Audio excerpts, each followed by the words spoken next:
No one's beaten me before. Could it be? No. Impossible. You ran away. No. It doesn't matter. Let's settle this.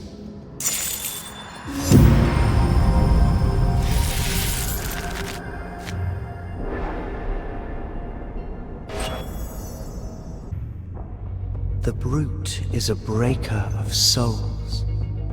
Through force and a firm hand, he will make it back to the boat, bringing hope for a home that has already seen hell.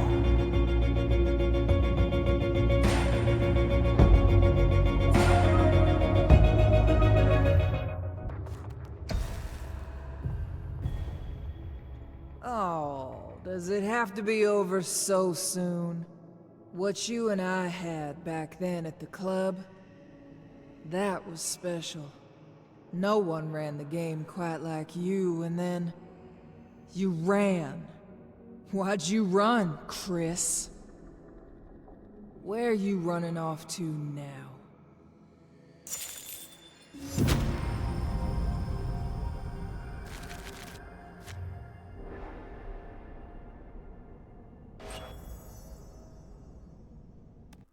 In the game Black Jacket, you play as a guy named Kris, who apparently went down to the Underworld after having problems with his family, which he is trying to go and remedy while in the Underworld, trying to get enough coins for the Ferryman. Basically, in Black Jacket, you are trying to get to 21, but you have 5 or 6 slots to get up to 21 with various different cards. You have cards that decrease value, you have cards that increase value, you have cards that will swap with each other, and they'll have a devour kind of ability to where you can put 2 cards together that will make the value of that card go higher from 12 to 18 to 27, depending upon how much actual value you have for the cards that you put in. If it has a special ability like 7 and 4, it does a little bit more or does another type of effect. You fell into it. Hard. It was tough to watch. Anything I tried, it just pushed you away. People were talking, saying things about you, and I lost sight of... I didn't take you in, just to watch you grow distant, and leave with more pain than you came with.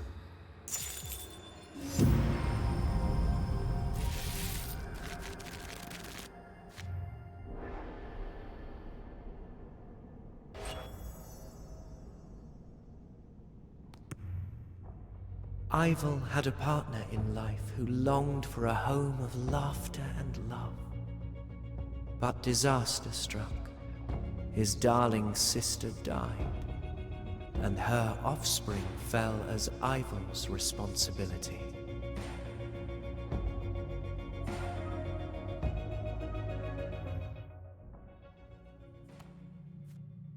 I never wanted that.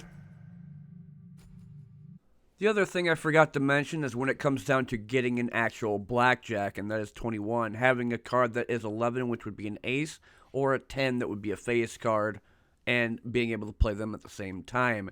Once you get a blackjack, they can't beat it even if they had like a 21 themselves, but if they got a blackjack, it would be considered a draw. Normally, if you have a draw that's 21 that neither person has a blackjack, the card with the higher value is always the winner. So if I have a card that's 27 value compared to their 11 ace, well then guess what? I win every single type of battle against them, regardless of whatever they have for 21s or more. Now, in the end game, I won't say too much, but that is doubled up to 42. And that's all I'm going to say about the ending, because I kind of want people to play this game.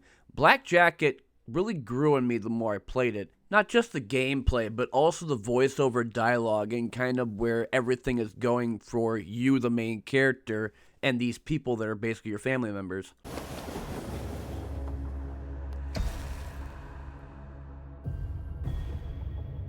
Why did it take you so long to come back? Why do you never stay? Are you gonna do that again? I hate that you leave all the time.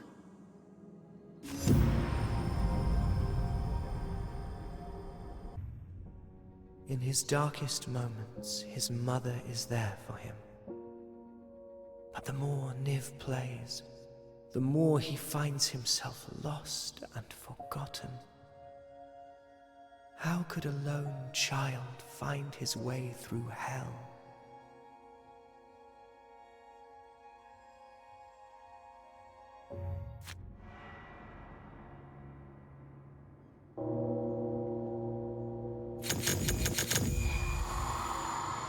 This is not enough.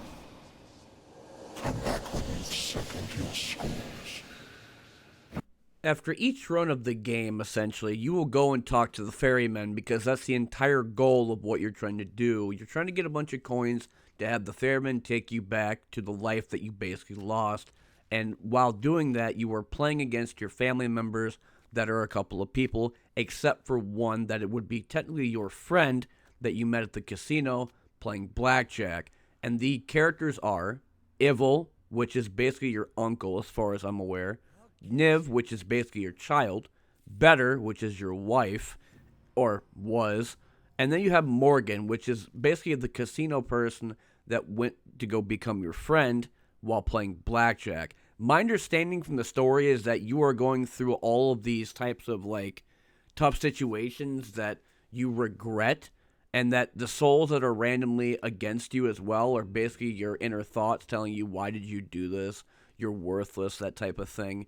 Also, while getting into these boss battles with Evil, Better, and Niv, as well as a couple others. Now, there was a person in the tutorial named Reed that you meet early on, and some would kind of say, like, what is he, like, what's his entire thing with this game, and possibly the story mode. All I will say without spoiling it is that basically he is the tutorial and that he wants you to continue to play blackjack. Now, before I get away from it too far, is that some of the mechanics in this game are you could pass on the right-hand side, and on the bottom right-hand side as well, you have currency, which is your coinage. Once you lose all your coins and you have your one gold coin that you get after beating one of the runs, basically that is your final act.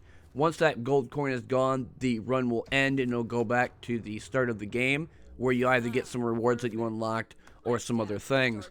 But essentially, like I said, when it came down to blackjack itself, is that you are just trying to get to 21 as close as possible. You do draw and put it in your sleeve, which is the bottom portion of the screen that will charge you one additional bid. And I think the total amount of cards you could have in that sleeve area is 2, though I'm not sure if you can go beyond that. Now, when it comes down to some of the bosses, they have their own kind of cheats or special abilities, like Morgan has Cheater's Folly, to where she exhausts one card in your sleeve area, and then you have Niv that does the choo-choo cards, to where if she has like a 5 number or 3 number, she can move the cards around in a clockwise formation to have a better value than you do. And it's really annoying as hell. But eventually, through perseverance and playing card games, you'll essentially get there and know how to beat them, because it did take me a little bit in the demo to understand what was happening. In closing, before the video ends, my takeaway with blackjack is that not only is it a fun game to play blackjack on,